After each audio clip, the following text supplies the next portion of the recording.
आज हम बात करने वाले हैं दुनिया की 6 सबसे खतरनाक और डरावनी सजाओं के बारे में, जिसे देखकर आपके पैरों तले जमीन खिसक जाएगी और आप कोई भी अपराध करने से पहले 100 बार सोचेंगे। नंबर 1, ब्राज़न बल। प्राचीन ग्रीस में सजा देने का यह तरीका बहुत ही डेंजरस है, उतना ही दिल दहला देने वाला भी। इसमें ब्रॉन्ज मेडल का एक बहुत बड़ा सा बेल होता था जो ऊपर यानी अपनी पीठ की तरफ से खुल जाता था। अपराधी को पकड़कर इस बेल के भीतर रख दिया जाता था, फिर नीचे से आग लगा दी जाती थी। अब आप समझ सकते हैं कि भीतर पहुंच चुके इंसान की क्या हालत होती थी। जब उस इंसान की चीखें निकलती थी तो इस बेल के मुंह में कुछ ऐसे डिवाइस लगी थी कि उसकी चीखें किसी म्यूजिकल इंस्ट्रूमेंट से निकलने वाली आवाज की तरह सुनाई देती थी। आदमी के जलने से जो धुआं निकलता था उसमें बदबू ना हो, इसके लिए कुछ सुगंधित परफ्यूम जाता था, जिससे कि वहां से निकलने वाला धुआं खुशबूदार रहे। जिस व्यक्ति ने इसकी खोज की थी, उसने जब इसे राजा के सामने रिप्रेजेंट किया तो उसे लगा कि राजा खुश होकर उसे इनाम देंगे, लेकिन राजा ने तो सबसे पहले इसे ही उस बैल के भीतर डाल दिया। जब वो मरने लगा तो उसे राजा ने बाहर निकाल दिया, लेकिन बाहर निकालने के बाद भी उसे मरवा दिया।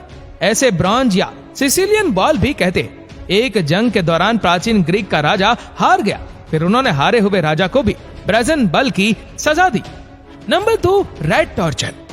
इस सजा की शुरुआत 17वीं शताब्दी में रोम में हुई थी। यूरोप के डच नेता ने एक कैदी को सजा देने के लिए इस तरह के खतरनाक तरीके की शुरुआत की थी। एक ऐसी सजा थी जिसमें चूहे का इस्तेमाल बड़े ही खतरनाक तरीके से किया जाता था।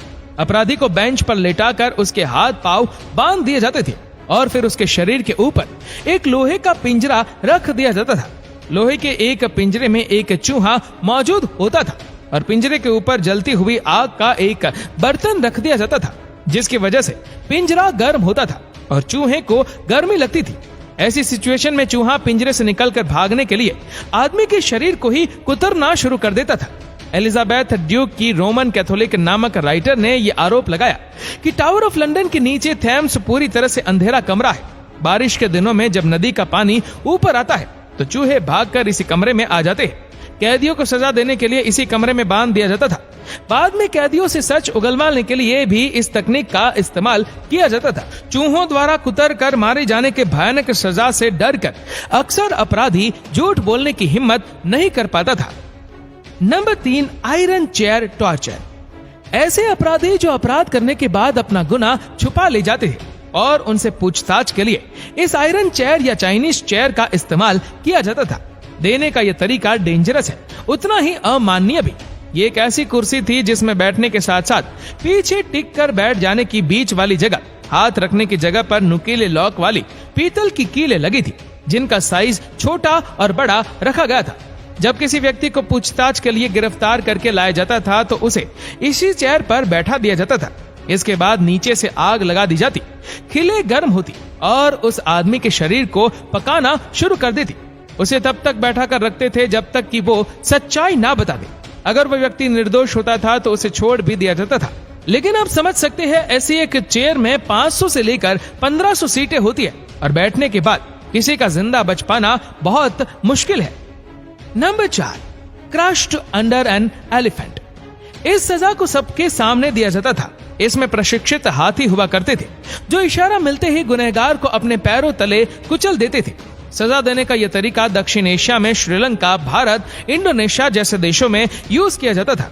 इस सजा के बारे में तो शायद आपने सुना भी होगा, क्योंकि हमारे देश में भी इस तरह की सजा दी जाती थी। खासतौर से मुगल काल में अपराधियों को इस तरह की सजा देने का प्रावधान था, जिसकी शुरुआत हुमायूं के शासनकाल में हुई और जहांगीर के शासनकाल तक चलती रही। हाथियों को कुछ इस तरीके से प्रशिक्षित किया जाता था कि वो अपराधियों को और ज्यादा तकलीफ दे सके।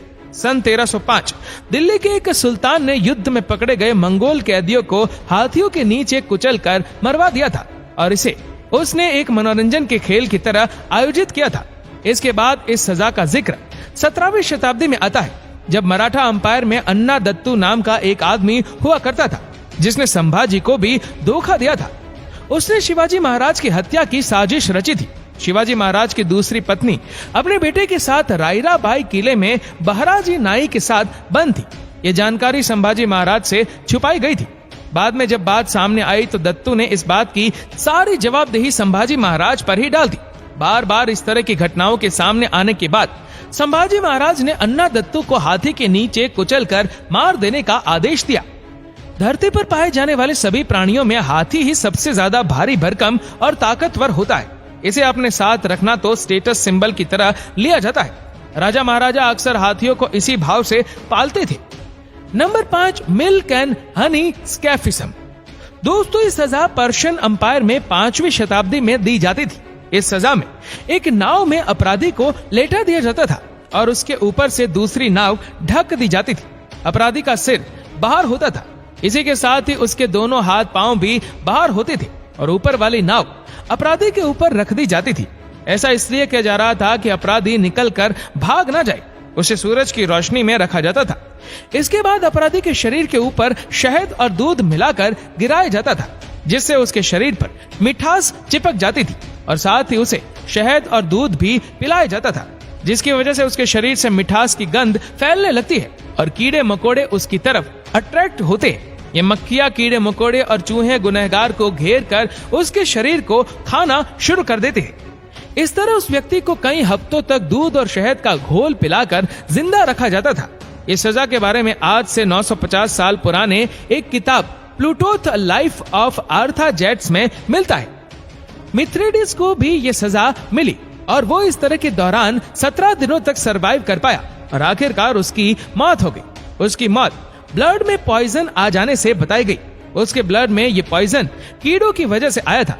पर्शियन अंपायर ने इस सजा की शुरुआत की थी, लेकिन उसके बाद से बहुत से राजाओं ने अपने स्टेट में इस तरह की सजा को लागू किया। अंपायर का एडमिनिस्ट्रेशन लगभग 220 सालों तक चलता रहा और इस दौरान हजारों लोगों को यह सजा दी गई। नंबर 6, लिंची। सजा देने का यह तरीका चीन में इस्तेमाल किया जाता था। इसमें अपराधी के शरीर को हजारों बार अलग अलग जगहों पर काटा जाता था, लेकिन उसके शरीर पर यह कट ऊपरी तौर पर लगाए जाते थे। लिंची शब्द 3री शताब्दी के एक किताब जूल्से के 28वें चैप्टर के एक लाइन में इस्तेमाल किया गया। 3 चरणों में दी जाने वाली इस सजा के पहले चरण में गुनहगार को एक सार्वजनिक स्थान पर बांध दिया गया, जिससे कि सभी लोग इसे देख सके। इसके बाद एक धारदार चाकू से उसके शरीर पर धीरे धीरे कट लगाया जाता था। चाइनीज लोगों का मानना था कि गुनहगार को इस तरह टुकड़ों में सजा देने से उसकी आत्मा कम मरने के बाद भी संपूर्ण नहीं होती। कई बार इस सजा को 3 दिनों तक दिया जाता था। इसमें गुनहगार के शरीर पर 3000 से ज्यादा कट लगाए जाते थे और उसके शरीर के अंगों को धीरे धीरे निकाल लिया जाता था। बाद में गुनहगार के शरीर के अंगों को दवाई के रूप में बेचा जाता था। यदि गुनहगार के परिवार पैसा वाला हुआ तो वो घूस देकर अपराधी को एक ही बार में मरवा देता था। लिंची को पहली बार सन 1890 में कैमरे में रिकॉर्ड किया गया और ये काम विलियम और थर्ड कर्टिस ने किया था। हालांकि चीन की सरकार ने 1950 में इस सजा पर बैन लगा दिया था, लेकिन इसके बावजूद समाचार पत्र द टाइम्स के एक खबर में 9 दिसंबर साल 1927 में चीन के वंचो शहर में इस सजा को देने का जिक्र आता है।